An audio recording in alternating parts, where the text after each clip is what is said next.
Iš Šventosios Evangelijos pagal Morkų. Anu metu Jėzus pasakė savo mokiniams: žiūrėkite, budėkite, nes nežinote, kada ateis tas laikas.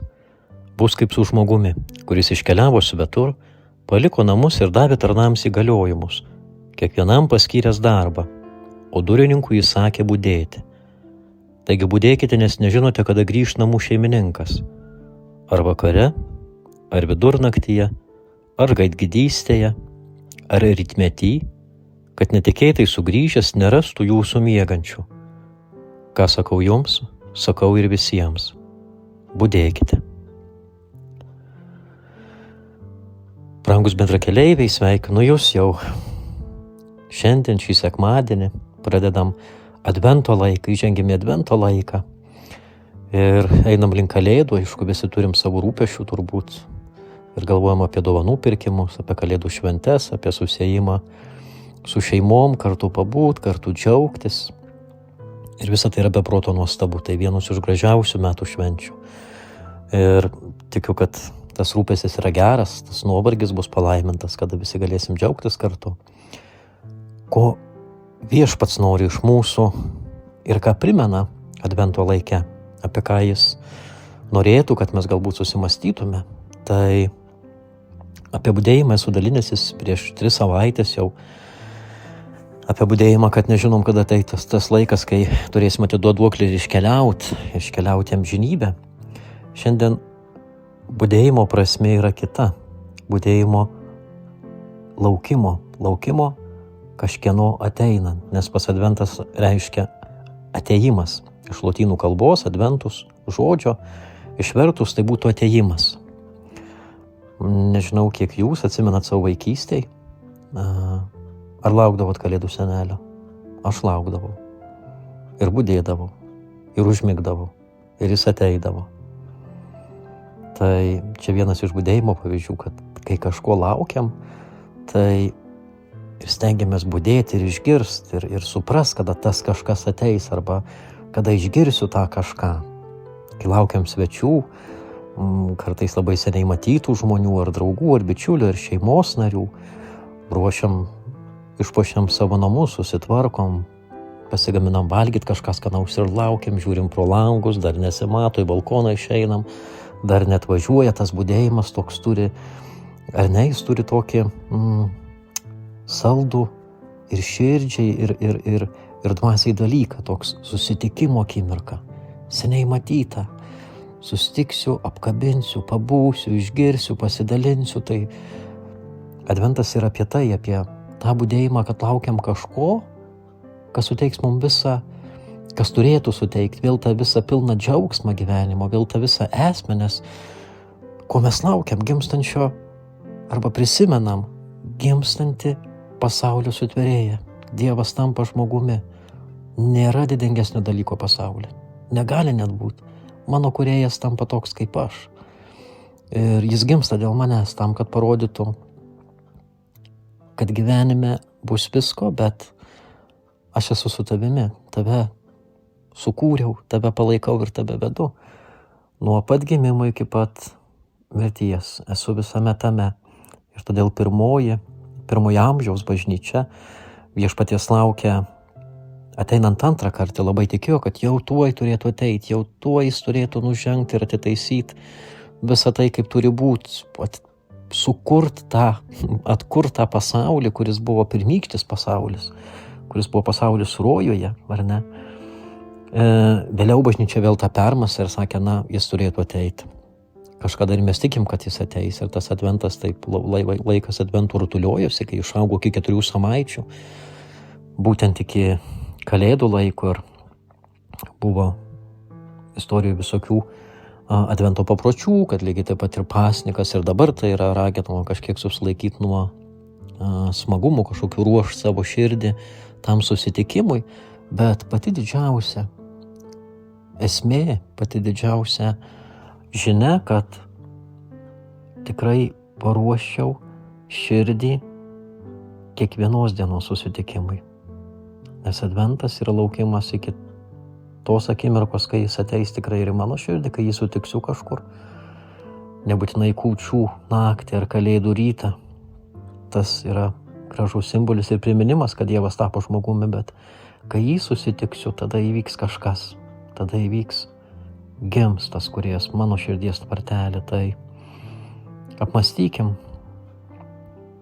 kaip nusiteikt, kaip paruošti širdį, ausis paruošti klausimuisi, kaipgi Dievas gali ateit pas mane, kur aš jį galiu pamatyti, kur aš jį galiu sutikti, kaip galiu sutikti. Ar iš vis noriu sutikti Dievą? Galbūt net neįdomu Dievą sutikti. Net nenorėčiau, kad kažkas ateitų ir mano širdį apsigyventų, tas, kas yra tikra. Gal bijau viso to, labai daug dalykų. Tai Adventas apie tai ir kalba, apie ateimą to, kuris myli mane labiausiai. Taip pat Adventas simbolizuoja bažnyčią šiomis dienomis, panašiai kaip ir žydų tautą.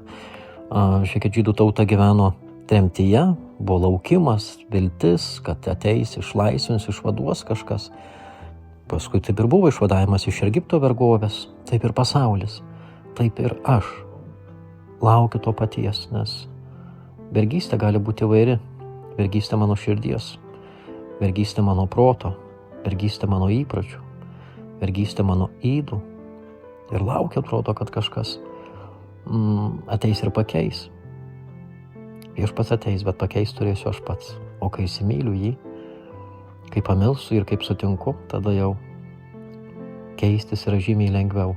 Lygiai taip pat kaip ir šiek įsimylim, susituokiam, tai dėl kito žmogaus padarom daug, dėl santykios, dėl kito žmogaus, kad turėtume santykį. Taip ir dėl Dievo. Tas santykis jau yra pats savaime perkeičiantis ir tada žymiai lengviau keistis. Taigi šiandien bendram pasidalinimui noriu priminti jums, turbūt visiems teko skaityti įdomią pasaką, gražią pasaką. Smaragdo miesto burtininkas. Šį pasakas dažnai mėgstu paskaityti, kai galiu. Dabar internete galima daug susirasti.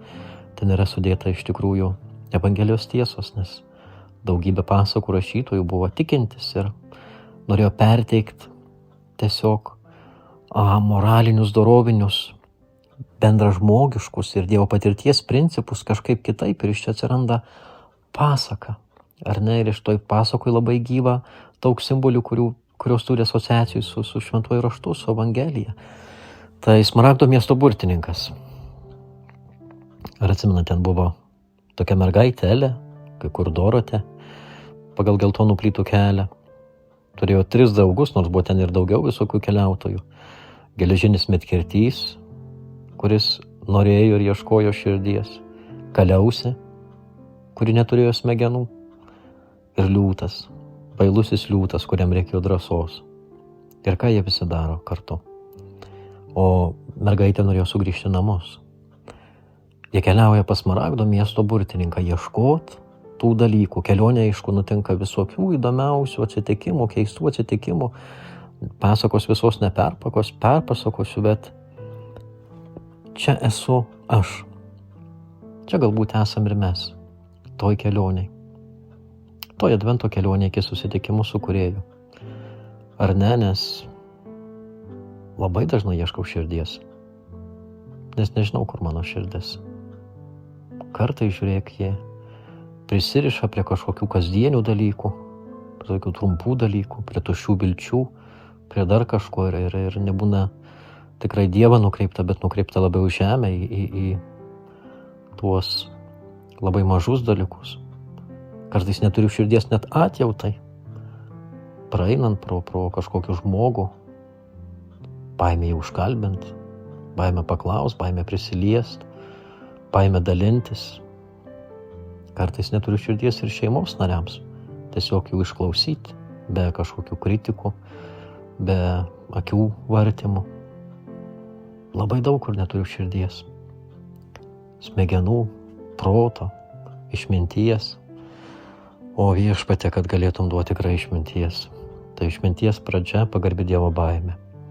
Taigi ir tos tikros išminties labai noris, tos išminties, kuri pranoksta viską.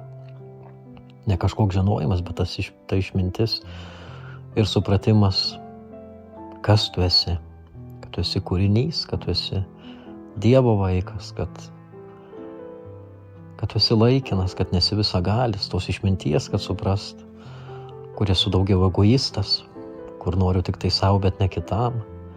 Tos išminties, kad darbas, pinigai, tai nėra viskas.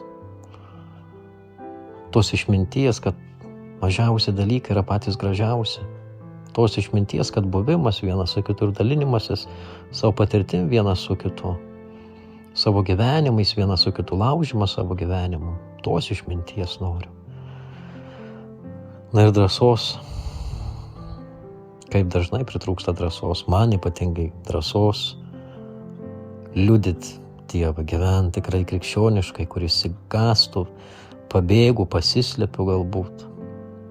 Tos drąsos priimti gyvenimą su visu kuo, nes Viešpats nesakė, kad bus lengva, jis nežadėjo, kad bus rojus. Jis nesakė, kad jeigu tikėsit mane, tai neturėsit nei vargo, nei ligų, neturėsit nei skausmo, kad bus tiesiog tobula, jis taip nesakė. Taip pat tos drąsos priimti gyvenimą su visais jo skoniais, nes kartais nesinori, nori rėkti Viešpačiui, ne Dieve, bijau, nežinau kas bus. Tos drąsos pasitikėti tuo, kurio nematau, bet kuriuo tikiu, pasitikėti savo kūrėju. Drąsos, tiesiog būti savimi. Nežinau, ar jums tų dalykų trūksta. Širdies, išminties, drąsos.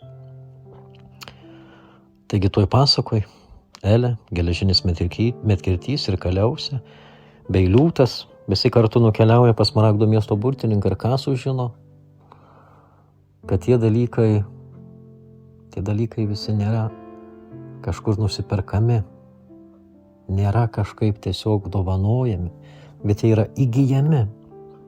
Ir įgyjami kada?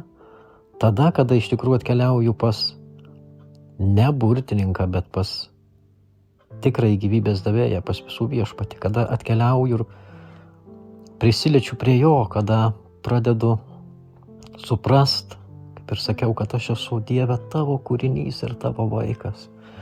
Kad viskas, kas man duota šiandien, viską, ką turiu ir ką išgyvenu, nei vienos net mažiausios kruopelytės negali būti ne tavo, viskas yra tavo. Tai viskas yra Dieve tavo dovanota. Tai man ta pasaka primena, dėl to šiandien ir dalinuos, primena kelionę link Viešpaties. Taip pat adventą, to laukimo kažkokio tai, kuris suteikia pilnatvės ir to džiaugsmo, kai susitinku jį. Ir suprantu, kad Dieve, daug kas man yra duota,